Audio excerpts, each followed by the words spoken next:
¿Cómo les va? ¿Cómo están? Una nueva edición de las ediciones, valga la redundancia, como dicen, de las ediciones especiales de La Hora Contada. En este caso estamos para hablar de comunicación, política y sociedad hoy, y por eso hemos invitado, junto a Luciano Sisti, hemos invitado a Mirta Díaz. Ella es presidenta del Círculo de Periodistas de Mendoza y además es diputada de Mendoza, mandato cumplido. Sí. ¿Ah? Así que, y te has especializado en estos temas y te gusta trabajarlos. Por eso invitamos a Mirta hoy para que debatamos algo que, digamos, está tan presente a veces que pasa por arriba o por abajo del radar para la discusión. Entonces, es como que la comunicación se ha hecho tan omnipresente en nuestra vida hoy, sobre todo la comunicación política, que a veces faltan espacios para el debate y como por ahí dicen, pasan los elefantes, ¿no? Es decir, va pasando la cosa y nos detenemos poco a pensar en este aspecto que se ha convertido hoy en una situación crítica. Mirta, ¿compartís que la comunicación viene tomando, digamos, cada vez más terreno en la agenda pública, más importancia y su imbricación con la política es cada vez más profunda? En realidad creo que siempre lo fue. ¿Sí? Solamente que ahora tiene algunos elementos, tiene recursos fuertísimos que hacen que en algunas ocasiones se traspase las candidaturas. Es decir, hay, por ejemplo, en alguna época, digamos, la comunicación política, que en realidad hoy es psicopolítica, si se quiere, ¿no? Ha cambiado un poco su terminología. No es distinto a toda la revolución comunicacional y tecnológica, ¿no? Por el contrario, es donde más profundiza, porque el Big Data, por ejemplo, este mecanismo donde se van captando todos los datos y todas las emociones y todo lo que la gente quiere y lo que necesita y lo que le gusta. Digo, hoy nada es casual. Antes tenía que ver, la comunicación política estaba directamente relacionada con la personalidad de un candidato, con el carisma, con lo que tenía tiempo de mostrar, con mucho dinero, a cuántas personas le daba la mano. Yo recuerdo, y perdón que me ponga de referencia, pero son las experiencias, digo, tuve la oportunidad en la campaña de Kirchner que estar un día en la campaña por algo que yo le había dicho cuando vino a Mendoza y él ni soñaba con sí soñaba con ser presidente, pero estaba muy lejos de serlo. Y observando, y con la poca plata que había para la campaña, en un momento le manifesté que yo no lo conocía y lo veía por primera vez y realmente no me gustaba Kirchner. Y cuando lo vi y esa amabilidad, esa cosa afectuosa, cariñosa, ese carisma que tenía, en realidad él era lo que era personalmente. La pantalla era horrible, ¿no? Era horrible, digamos, como candidato. No se alcanzaba a ver todo lo que él transmitía personalmente. Entonces le decía, ¿por qué no armás una estrategia para poder llegar a más gente, a tocar a doña Rosa, a doña Paula, a don Pablo? Más proximidad. Una proximidad con la gente, que eso realmente llegaba mucho. Y bueno, tuve la suerte de que me invitara un día a su campaña para poder armar eso. Y digo, bueno, hoy eso es impensable. Si bien todo se da de manera correlacionada, no es que eso haya restado importancia a la proximidad con la gente, todo lo contrario. Pero hoy, bueno, hay estrategias que rompen con cualquier idea. Creo que no tenemos idea lo que está pasando hoy en el mundo respecto de las campañas políticas, ¿no? Donde se maneja todo tipo de información, ya está en un sistema, en un mecanismo en donde te dicen qué está necesitando. Hoy ya no es el ciudadano. Hoy, son los consumidores.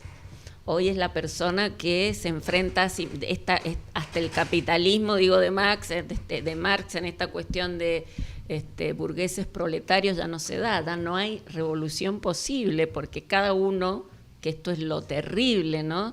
de la libertad, que nos hacen creer que somos libres, y es cuando más presos estamos, ¿no? Porque somos emprendedores, digamos. El Estado no se hace cargo de tu fracaso. El sistema no el Estado, el sistema no es el culpable de que vos fracases, vos sos el culpable. Vos sos tu propio jefe, vos sos el que no sabe pensar, vos sos el que sos tu propio enemigo. ¿Por qué ha aumentado? Digo, ¿por qué países como Japón, Inglaterra tienen el Ministerio de la Soledad? Porque han medido y porque saben y porque llega a través de un mecanismo que lo mayor que padece, el problema más grave que padece su comunidad es la soledad. Son personas que cada vez tienen viven más, que cada vez hay menos natalidad, y cada vez la vejez es eso, soledad en países del primer mundo, y también en nuestros países está sucediendo, digamos, el sector que crece de manera espeluznante en los últimos 10 años, que ha crecido de una manera que no podemos medir. Es más, los gobiernos todavía no se ponen a hacer políticas para este sector que ha crecido de una manera inimaginable. Entonces uno dice, ¿por qué hoy se habla cada vez más de las emociones? Porque es lo que te manejan, las emociones. Sí. ¿Vos crees que la comunicación va adelante de la política? Si esta revolución comunicativa hoy, esto que decís, la política, o hay sectores de la política que no lo terminan de comprender, no lo terminan de asimilar, la velocidad. A ver, eso es absolutamente así. Hay sectores de la política, digo, muchos políticos y muchos votantes hoy se preguntan por qué ganó Milei.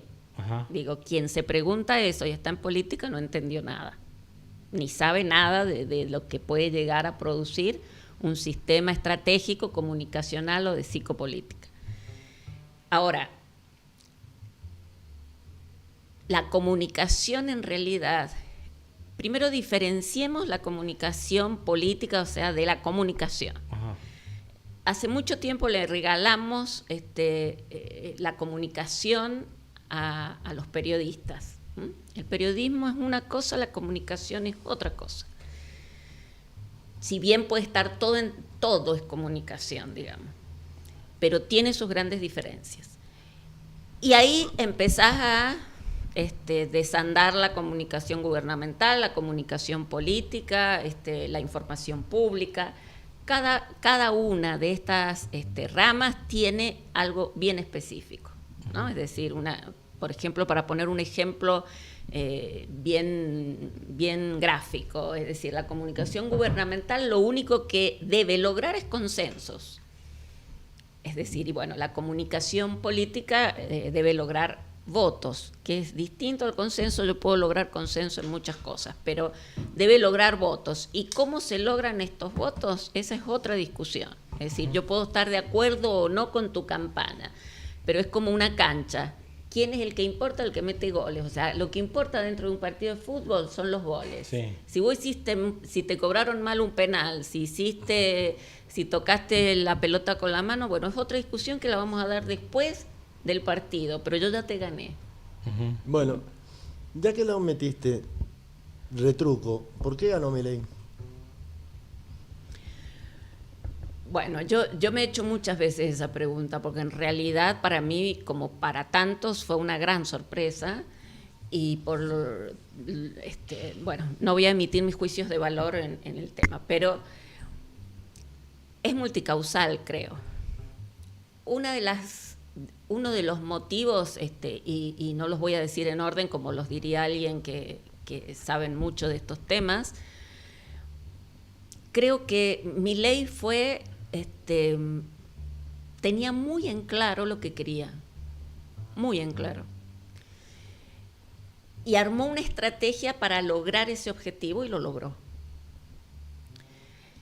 En esa estrategia, que además creo y estoy convencida que la psicopolítica ha tenido mucho que ver, digo, de hecho, no todas, pero la mayoría de las decisiones posteriores ahora en el gobierno de Milei tienen que ver un poco con esto, ¿no? Primero creo que hubo, si bien muchos dicen que no fueron lo suficiente y demás, hubo una gran cantidad de jóvenes que se pusieron la bandera de él al hombro. Es decir, soy libertario, soy León, soy Milei. Eso hacía mucho que no pasaba masivamente. En segundo lugar, creo que todos los candidatos trabajaron para que él fuera electo. ¿Por qué? La comunicación, el lenguaje, las emociones que se transmiten, la manera de trabajarlas cambió para siempre. Chicos, la revolución más importante junto a la feminista, aunque no le guste a los libertarios, ha sido la comunicación, la tecnología, y esto cambió para siempre, y él cambió el relato para siempre. No hay mejor manera de seducir y de llamar a alguien a que adhiera a lo que vos decís que contando historias que quiere escuchar. Y Milei contó historias que la mayoría del pueblo argentino quería escuchar, ¿no? Que además tenían elementos que hacía años venían trabajándose en la mente de los argentinos. Esto de Cristina chorra, Cristina ladrona, Cristina esto, sí. Cristina aquello. Digo, los que entendemos algo de comunicación sabemos que esto tomó años de personas atrás de las computadoras instalando un mensaje. Muchos dicen ganó por las redes. Nadie puede ser presidente por las redes, digo. Disculpa que te interrumpa. Hoy lo escuché a Chiche Helbun diciendo que, si bien la red había sido importante, ganó por la televisión más que nada. Totalmente. Los tipos más importantes para ese sector que votó a Milei lo tenían 3 veces al día en una entrevista. O sí, en fue el candidato programa. Que más reportajes tuvo en toda la campaña. Fantino, bueno, no paremos de mencionar, digo, todo el mundo, desde Mirta Legrand hasta todos los políticos, los periodistas políticos, los periodistas de espectáculos, los periodistas, bueno. La otra cuestión es que él pone un ingrediente que hoy es muy trabajado, digo, los grandes especialistas, como Byung-Chul, el chino, exacto. Lo trabaja muy bien, lo dijo muy bien en su libro El Enjambre, que es maravilloso de leer, y bueno, en sus últimos libros, y sigue hablando de lo que produce hoy esa información que uno cotidianamente envía al Big Data, o que a distintos mecanismos, pónganle el nombre que quieran, pero digamos, él trabajó muy bien eso, él mostró, antes uno trabajaba en el respeto, ¿no? En la mirada hacia el otro, la otredad, esta cuestión de somos una comunidad que en realidad se refleja en el otro, se construye a partir del bien común, de la justicia social, bueno, primero, él no cree en lo público.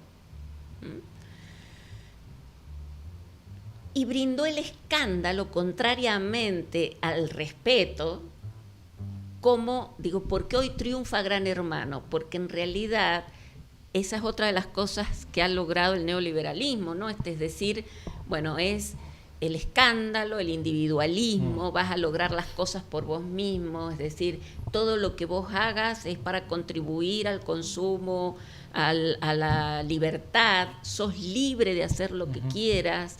Entonces sos libre de gritar, de insultar. Ustedes imagínense a Cristina diciendo viva la Argentina, carajo. Digo, hubiera ido presa, pero sí.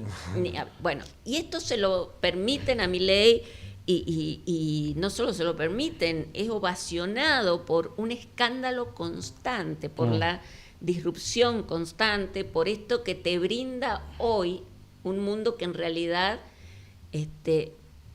no quiere nada de libre, es decir, quiere que seas una persona que le sirva al sistema, que produzcas, que consumas y que no pienses. Hace tiempo estuvimos con Eliana Luna, que le mandamos un saludo de paso, una politóloga que nos dejó una vez, ese día, una frase muy interesante, que era antes de la elección. Milei ya se perfilaba como un favorito de la elección. Y dijo algo muy interesante, que a través del uso de las redes y la combinación esta con el medio televisión y demás, lo que había logrado el dispositivo Milei, que es decir, que está atrás de este candidato, de esta figura política, es que haya un Milei por cada votante que lo sigue, digamos. Se personaliza tanto la comunicación a través, como vos decís, la psicopolítica, las emociones y demás, que se logra tocar las fibras de cada persona individualmente con ese Milei, ¿no? Claro. Es decir, hay un Milei y en esto, si uno por ahí lo puede cruzar este concepto o esta idea o esta estrategia, cruzarla con la sociedad, la famosa concepto de la sociedad líquida de algunos sociólogos. Entonces Milei puede decir un día que está a favor del aborto y 2 meses después puede decir lo contrario. Es decir, como decíamos en un programa con Luciano, estaba a favor de la desregulación, pero después está en contra, entonces va a congelar los precios. Bueno, digo, no hay un amarre del discurso, no hay un amarre de la coherencia, pero quizás es porque el consumidor, por decirlo así, el que consume la comunicación, tampoco lo exige. ¿No? Es decir, no es un valor la coherencia. Porque en realidad ese consumidor o ese prosumidor, como también le llaman, vive de igual manera. Claro. Es decir, son tantos los espacios hoy de información tan diversos y tan disruptivos en su mayoría que hoy pensás una cosa y mañana pensás otra.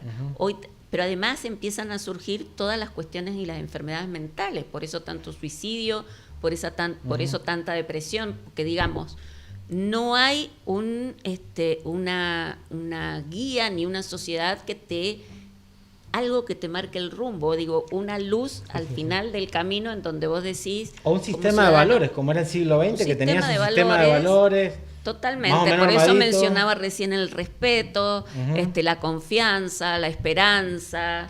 aún el miedo, digo, todas estas cosas, todas estas emociones, pensamientos y una variedad de cuestiones netamente humanas que permitían que, nos apoyáramos unos en otros, claro, viéramos en un candidato a aquella persona que era ejemplo para nuestros hijos y hasta para las generaciones venideras. Bueno, todo eso ya no existe, no está. Pueden haber alguno que otro candidato, digo, si yo hoy te pregunto, como hay muchos candidatos en el mundo y por supuesto que no me voy a acordar los nombres, pero digo, veía el otro día, hay 2 o 3 que fueron, que fueron los opositores tanto como de Trump como de Biden o como de Putin. Sí. Digo, nadie los recuerda, ni quienes estamos en el tema, por alguna cuestión podés leer su nombre por alguna lectura que tenés, pero no son personas que vos conozcas. Entonces vos decís, ¿qué? Y son personas absolutamente, no solo trabajadoras, sino que han hecho muchas cosas en el mundo de la gestión y de la política. Entonces vos decís, ¿qué lleva a un candidato a que anule completamente la existencia de los otros?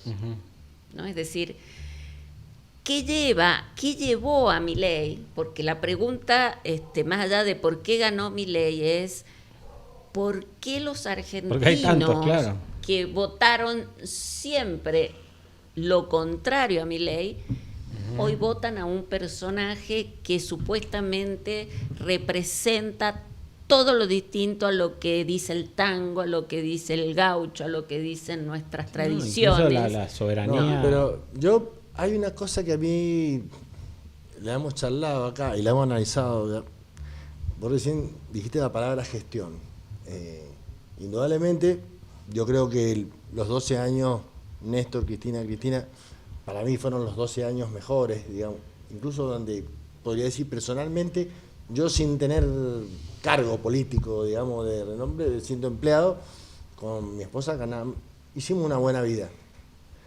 Creo que Macri y después Alberto Fernández fueron los procesos donde se complicó el decaimiento, sí. El decaimiento. Pero vos fíjate que el fenómeno Milei, acá en Mendoza, departamento donde el peronismo gana por el 50%, pierde la de gobernador y nos matan en la de presidente. Lugares como Buenos Aires, ganamos por muerte la de gobernador, perdémosla y salimos casi empatados en la segunda vuelta. O sea, hay como también hay... Es un verdadero fenómeno. Creo que es un fenómeno donde la gente se ve, che, este tipo hace. Va a lograr lo que nadie logró. Claro, yo creo que ese tiempo a Milei, que es un tiempo que a los otros presidentes les es más largo, se le ha cortado muy rápidamente. Porque hoy ya, yo creo que él no desciende en los votos de Juntos por el Cambio, que son votos gorila, antiperonistas, que eso van a estar siempre en contra de nosotros. Lo donde yo veo que está cayendo son en los votos de él, que pasó por el medio, juntando votos de nosotros y juntando votos Juntos por el Cambio y armó lo de él. Yo creo que él está cayendo en el voto, en el 30% ese de la primera vuelta, es donde está cayendo. Porque el bolsillo realmente está muy flaco.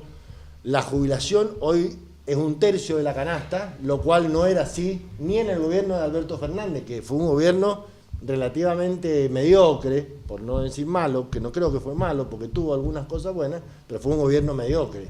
Y el de Macri con el endeudamiento ni te cuento. Pero bien. Ahora, Milei está basado y está plantado en una cosa de la B corte y todo lo demás, que yo creo que no va a ocurrir. Y yo no sé si eso en agosto o en septiembre. Yo decía yo creo que no. La marcha de los estudiantes el 23 va a ser una marcha grande. ¿Cuánto es la paciencia de la gente? Yo creo que esto del adormecimiento argentino respecto de algunas políticas y de algunos procesos que para nada son beneficiosos, y esto viene desde hace algún tiempo, solo que ahora se nota mucho más porque es mucho más violenta la política, la gestión, ¿no? Es decir, donde... Bueno, creo que el adormecimiento va a seguir. Sí. Lamentablemente no tengo esperanzas en ese cambio, y además creo, y acá hubo algo que para mí realmente, esto lo tiene que entender tanto todas las fuerzas políticas que hoy están o que tienen algún espacio de poder. La política no genera nuevos liderazgos. La política no entrena para ser político.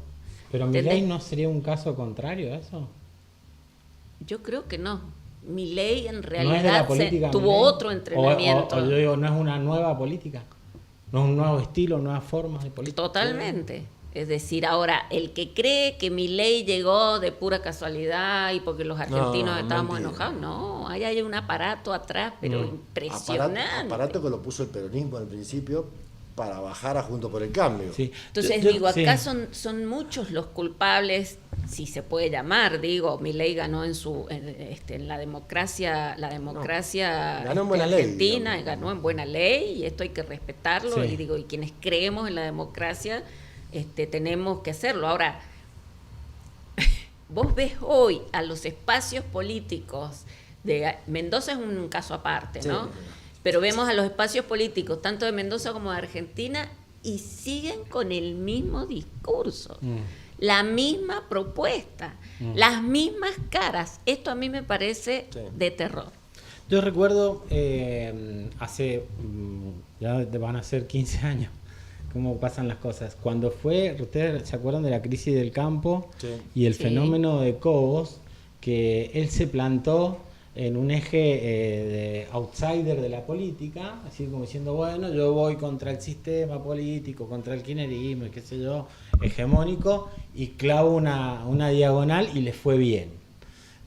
Me parece que él ahí, en ese movimiento, inaugura, si se quiere, esto que hacia donde va Luciano, y me parece bastante gráfico para expresarlo, que es esta cosa de tiremos humo con las nuevas técnicas, con la nueva comunicación y demás, digamos lo que la gente quiere escuchar, pongámonos en el lugar de francotirador de la política y demás, y después vemos hasta dónde llegamos con eso, pero la gobernabilidad, me refiero a la gobernanza de las situaciones materiales, reales de todos los días, no acompaña con ese juego.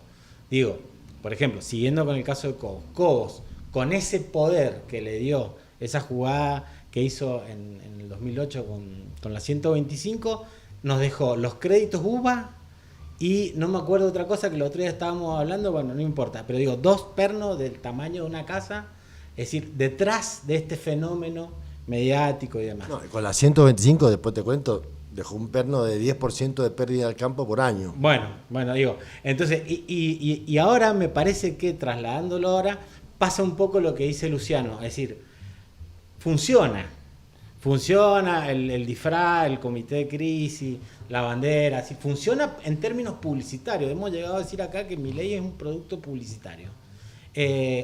Ahora, no se corresponde con la materialidad. Entonces la pregunta es, ¿hasta dónde va a funcionar esa ilusión de que estamos en presencia de un nuevo líder, que incluso él dice que es Moisés, Mesías, qué sé yo, y que nos viene a salvar en la libertad, y toda esa cuestión, que es una cuestión, como decía, publicitaria de relato? ¿Hasta dónde puede aguantar esa incongruencia con la situación material? Hoy anunciaron acá en Mendoza que el colectivo va a valer 550 pesos. Digo, las tarifas de luz arriba de los 50.000 pesos. Yo estoy de acuerdo con él, con la idea, pero no estoy de acuerdo con el concepto, digo,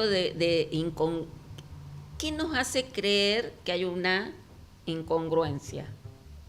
Desde Milei, digo. Que dice cosas que no se cumplen. Digo, él dice que la inflación baja y vamos al supermercado y este es el asunto. Dice que viene la lluvia de inversiones y lo único que hay es lluvia de desempleados. La caída del mercado interno... Está bien, ahora, ese es un razonamiento absolutamente lógico. Lo que yo te digo, la gente lo sigue apoyando en su gran mayoría. Percibe otra cosa. No, ya ha caído en el... No, pero es verdad que percibe otra cosa. La gente percibe otra cosa. Un sector importante. Digo, a ver, Milei en la campaña decía, les voy a hacer esto, voy a hacer esto, voy a hacer... Todo nos perjudicaba con todo. No, pero Milei ganó en base a 2 cosas. Milei dijo que iba a dolarizar y que iba a cerrar el Banco Central. Y acabar Fueron con la las 2 inflación. cosas. Bueno, no, pero no ganó en base a esas 2 cosas. Los chicos creían que iban a cobrar en dólares. No puede dolarizar. Es más, ahora dijo que si dolariza va preso, como se lo dijo Rosati, que no va a ir preso.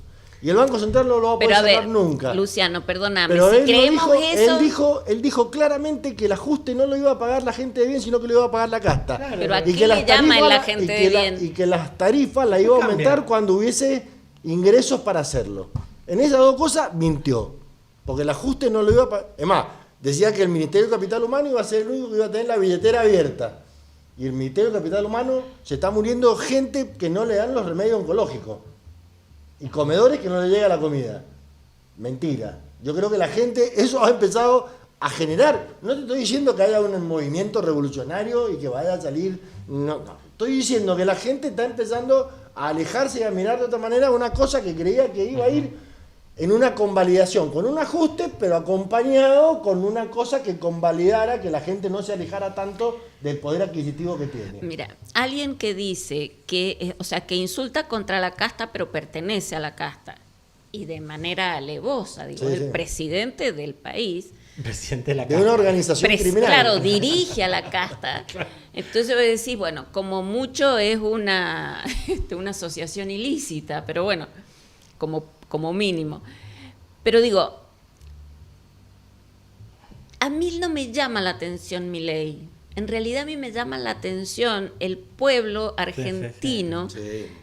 el pueblo mendocino y tantos otros lugares de nuestra Argentina. Digo, el cordobazo fue por mucho menos, el mendozazo fue por 2 cosas. Chicos, pero no hablemos de muchos años. Yo era directora en el Ministerio de Seguridad en el 2011 al 2014. Y el pánico de todos los funcionarios de ese ministerio era que nos tiraran un muerto en la calle. ¿Qué se decía esto? Que mataran a una persona. Claro, Cuando mataron al tipo, si ustedes lo pueden recordar, al médico, al médico que lo mataron, que la madre todavía buscaba justicia todo el tiempo y que creo que murió la mamá hace poco. Cuando mataron a ese médico, fue una cosa terrible. Cuando mataron a la señora de la 6ª sección. Bueno, Bueno, digo, pero hoy, sí. te matan un tipo por una bicicleta y nadie dice nada. Sí. Oigan, en mi cuadra, y esto debe pasar en todas las cuadras de la sexta y quinta sección, nos han robado a todos, día por día, tienen un nivel de inteligencia. Digo, bueno, volvamos al punto. Sí. El punto es, se votó a una persona que en realidad ninguna de sus... No creo, que Milei, esas dos propuestas, tanto la dolarización como lo del cierre del Banco Central, como lo de sacar a los miles de empleados públicos que sobraban en el Estado, como cerrar ministerios y demás, bueno, obviamente que todos los argentinos de bien, que llama él, que son aquellos argentinos que piensan como él, porque para él no todos los argentinos son de bien a bien. Este voucher que él le da a las escuelas, perdónenme muchachos, pero voucher no es. Es un subsidio. Por eso hay una incoherencia tremenda entre lo que se dice y lo que pasa. Yo no diría lo que se hace, y lo que pasa en la realidad. Claro. Entonces, eso me parece potencialmente explosivo. No termina bien, es decir, no termina bien que haya tanta diferencia entre el relato. Y en esto, Mirta, yo te quería preguntar, la comunicación, ¿no? Y vamos a ponerle una revolución de la comunicación. Genera, como hemos estado navegando nosotros, una comunicación hegemónica con algunas características que vos has escrito muy bien, es decir, la autodisciplina, la autoexplotación, es decir, tomar el flujo de información como una creación, que uno pueda crear su propio sujeto domesticado, por decirlo así. Yo te entendí un poco eso.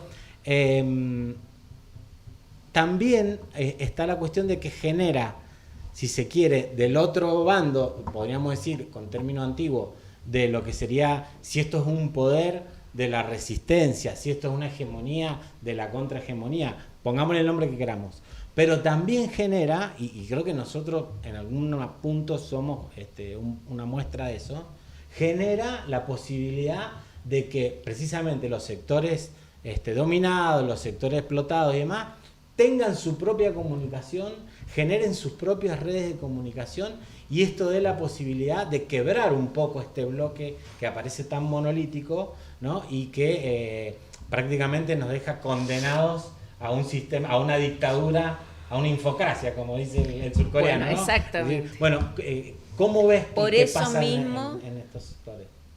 Permitime decir esto, por eso mismo se hay una diferencia entre el periodismo y la comunicación. Ajá.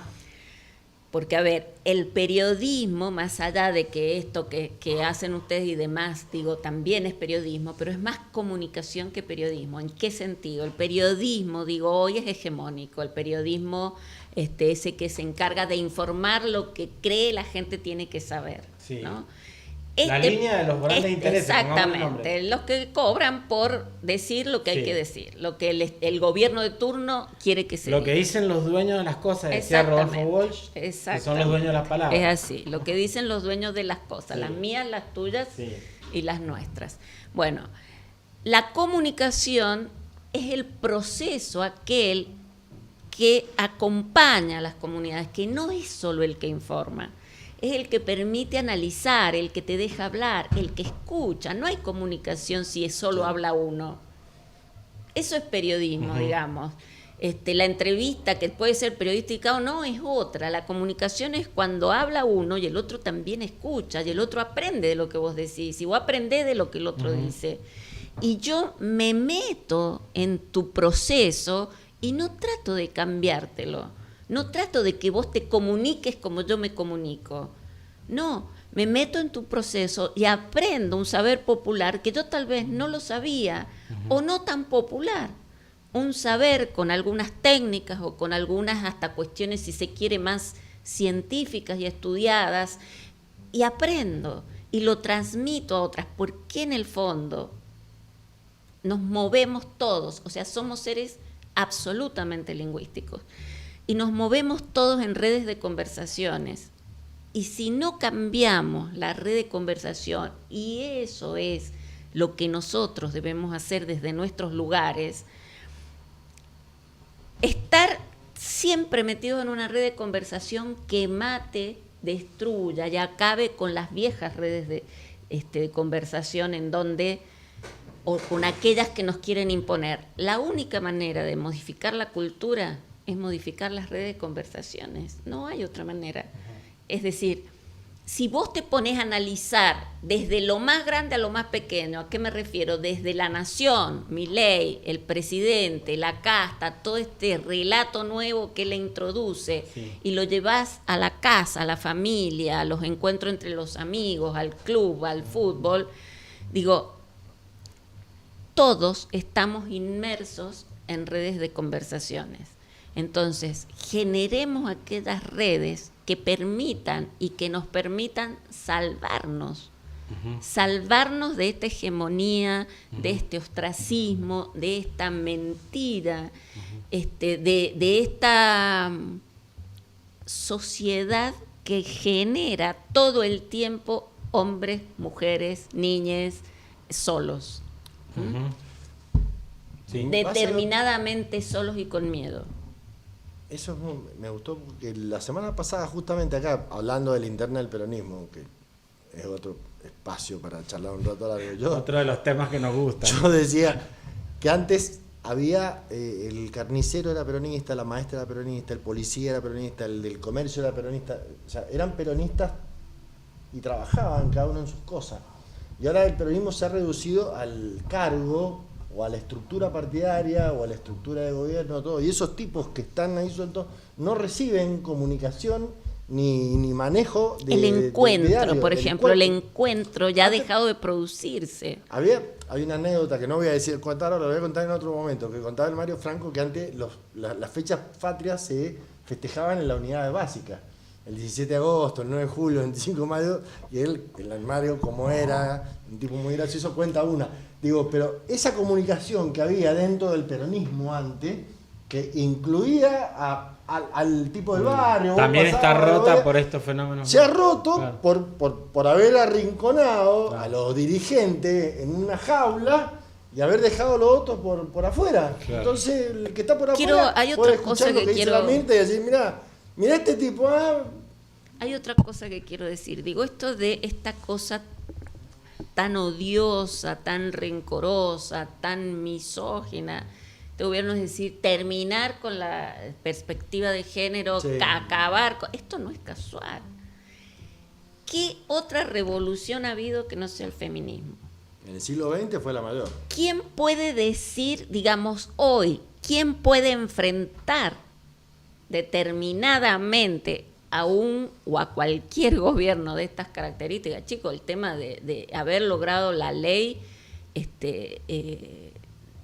del aborto, que digo, esto nace con la humanidad misma. Las mujeres que quieren abortar van a abortar, sí, haya ley o no, sí, haya permisos o no. Entonces digo, a ver, es distinto a todo lo otro que llaman delito.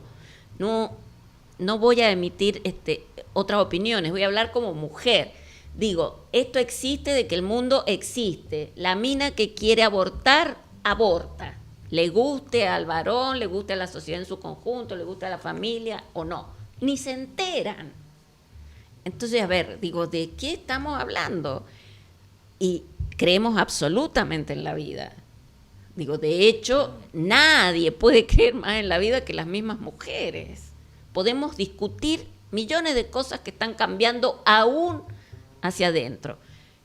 Creo que en realidad tienen pánico al feminismo, porque el feminismo de hoy, la fuerza más importante que tiene es que se da hacia adentro de cada mujer. Ya no hay, está bien, sigue existiendo la violencia, va a seguir existiendo el machismo. También podemos hablar en algún futuro sobre no la violencia de género, sino alguna violencia psicológica que las mujeres podemos producir. Digo, todo lo nuevo que va ahora. Esa fuerza femenina que construye todo el tiempo, no la para nadie. Si tuvieran media cabeza, digo, social, y realmente puesta en la comunidad, sabrían que si vos tenés y hacés que las mujeres produzcan, crezcan, se desarrollen y sean felices, tenés una sociedad completamente feliz. Mirá. Solo las mujeres podemos hacer que los adolescentes no se droguen, que los hombres trabajen, que los tipos sean mejores personas, que nosotras seamos mejores personas, que nos encontremos unos a otros y podamos hablar de igual a igual, sin superponernos. Las minas no queremos mandar, ahora no queremos ser mandadas, ¿de qué me estás hablando? Entonces, y esto, si no lo logran las mujeres, no lo logra nadie. Digo, a ver, ¿cómo haces que un niño, un chico, un adolescente quiera estudiar, quiera desarrollarse, no se drogue, no tome? ¿No? La mujer es la última reserva moral que le queda a cualquier país. Bueno. Mira, Flaca, para cerrar, el jefe de Milei, Murray Rothbard, dice: se opuso al igualitarismo y al movimiento de los derechos civiles y culpó al voto y al activismo de las mujeres del crecimiento del estado de bienestar. Año 1940, 1950. Digo, bueno, si desde ese momento que tienen pánico. Lo que piensan los tipos es que empieza con las sufragistas de Estados Unidos a fines del siglo XIX, principios del siglo XX, empieza ahí. Esto piensa Milei porque esto es lo que piensa su jefe. Cuando mamá, él dice. Podemos hablar de cientos de mujeres de la historia, pero digo, una que está muy próxima como Mamá Antula, la que fue declarada santa, la primer santa argentina. Cuando en 1920, 1940, le dice a su padre, 1840, sí, le dice a su padre: yo no voy a ser ni monja ni me voy a casar. Y comienza a evangelizar y logra unir a los esclavos con los burgueses de ese momento que no querían ni verlos caminar por la calle. Y esto, que parece una estúpida anécdota de una loca, se repite a lo largo de toda nuestra Latinoamérica. Yo escribo hace años para una revista de Nueva York que se llama Dejando Huellas New York, que sale impresa y sale online. Y va a toda la comunidad latina. El 80%, el 70%, hasta el año pasado, de la comunidad latina eran mujeres que se trasladaban solas para trabajar y enviarle plata a sus hijos y a sus maridos. O porque él no quiere, o porque tiene miedo, o porque no sale, o porque tiene menos posibilidades, o porque millones de razones. Nunca, digo, en las guerras, mira, y con esto termino, sino que vayamos al premio Oscar que se entregó este año, en el 2024. Digo, vos querés mayor representatividad que logra Estados Unidos a través de sus valores y de lo que llama sus valores, o transmitir su cultura, que no es el cine. ¿Quiénes eligen el premio, el Oscar? Los directores y los... Claro, todos los que hacen el cine, digamos, los miembros de la academia.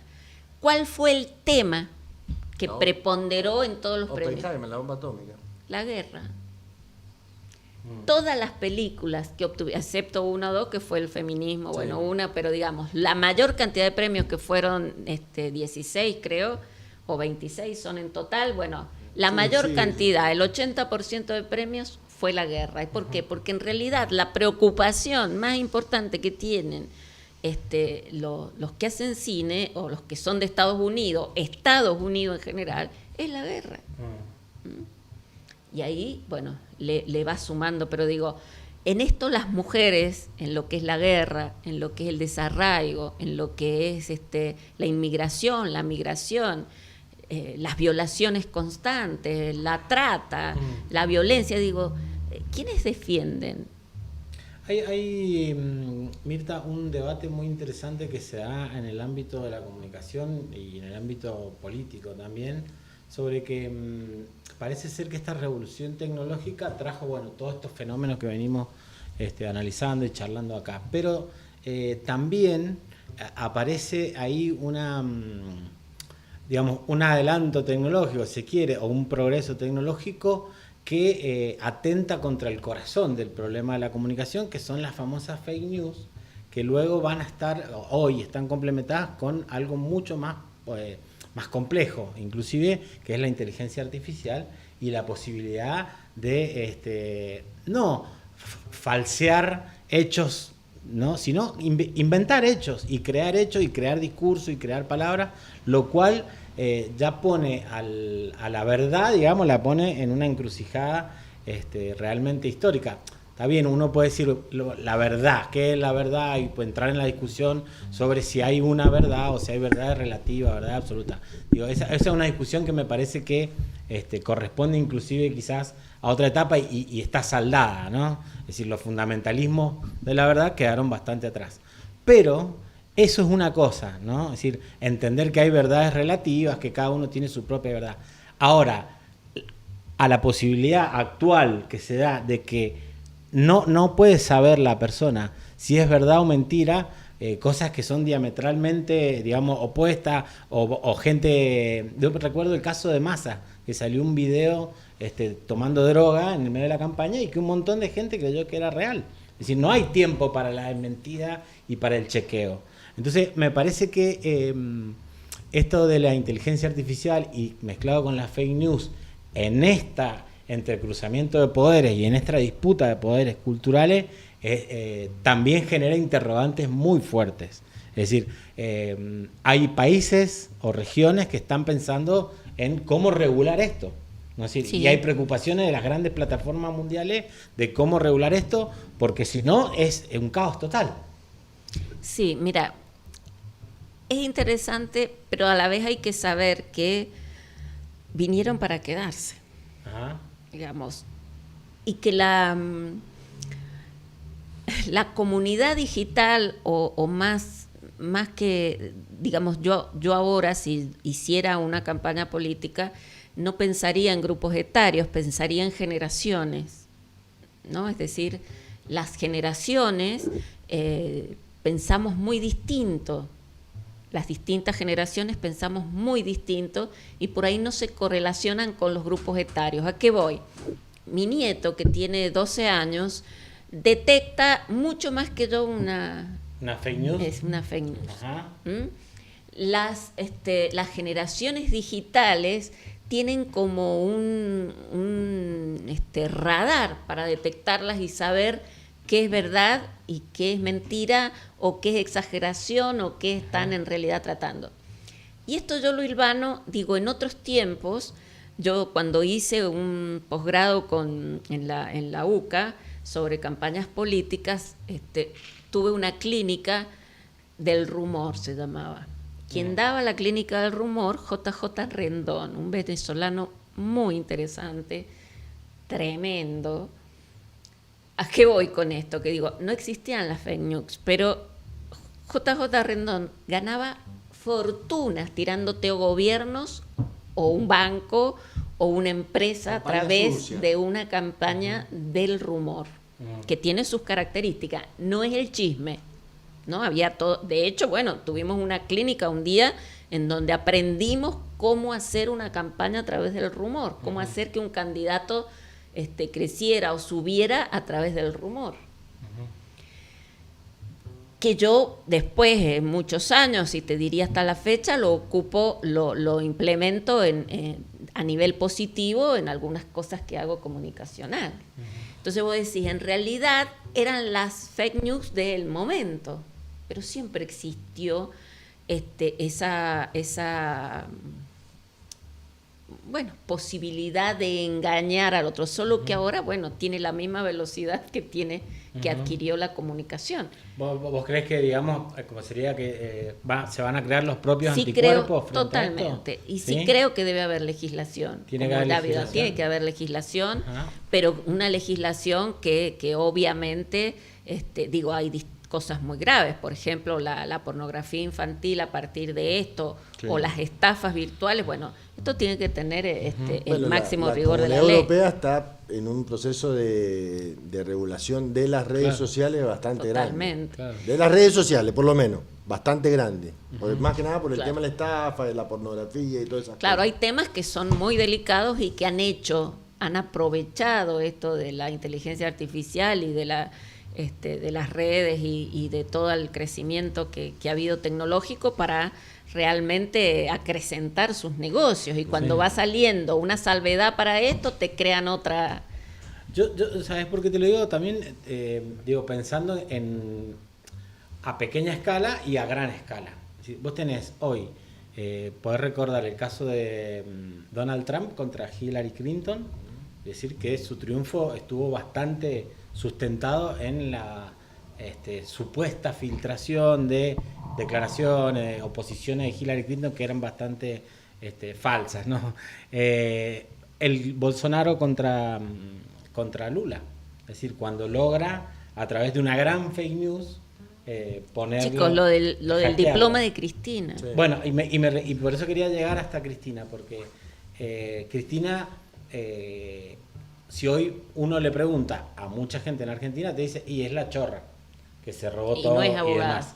Y no es abogada. Pero, digo, eso se prioriza, está por arriba de la idea de que quizás si uno mira los indicadores sociales y económicos, durante los gobiernos de Cristina fueron, como decía Luciano recién, los mejores gobiernos para la mayoría argentina, es decir, en términos de progreso material, etcétera.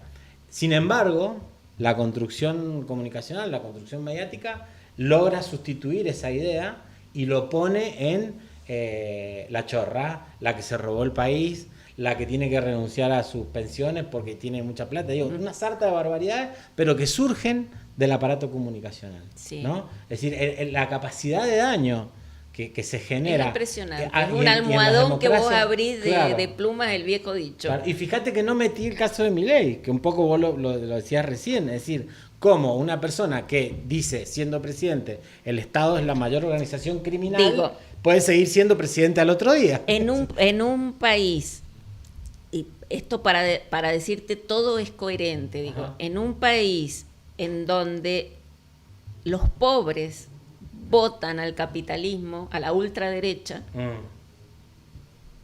y no van a creer en una fake news. Entonces, hay todo un sistema que siempre el poder se ha encargado de armar, digo, y en esto tenemos que educar y transmitir comunicación. A ver, genera tu verdad, porque todas las demás son relativas, genera la tuya, construí, apropiate de tus saberes. No pudiste ir a la universidad, tenés unos saberes exquisitos que en realidad mucha gente querría saber, querría conocer. Y quienes tenemos alguna capacidad de conocer algunas herramientas comunicacionales, tenemos la obligación de brindarlas, de ponerlas en común, de generar encuentros. Mira, el sábado fui a un lugar que son de compañeros que me invitaron, por primera vez fui, que se llaman Los Incorregibles, se han puesto, son todos conocidos, y amigos de ustedes. Fue algo tan bonito, y tan de poquita gente, y tan de afuera de la política, pero emocionalmente adentro, que yo dije, esta es la cuestión. Estas son las cosas, estos son los espacios. No importa cuántos seamos, no importa si no nos conocemos mucho, pero seguramente algo en común tenemos. Y hoy creo, los argentinos en general, tenemos el dolor, compartimos el dolor de saber que tenemos el país que todo el mundo quiere y no somos capaces de administrar, ni de concebir, ni de vivirlo, ni de disfrutarlo, porque siempre estamos en la miseria dirigencial. Nada. Bueno, genial. Ahí nos hace seña Roberto de que vayamos cerrando. Muy interesante la conversación. Me parece que precisamente el tema comunicacional hay que seguirlo hablando porque está buenísimo esta revisión permanente que hacemos todos sobre esto, porque decíamos, el nivel de confusión es altísimo muchas veces, es decir, por la cantidad de información y demás, y porque también yo creo que las estrategias del poder real frente a la comunicación es una estrategia destinada a, como bien decía Mirta, individualizar y confundir.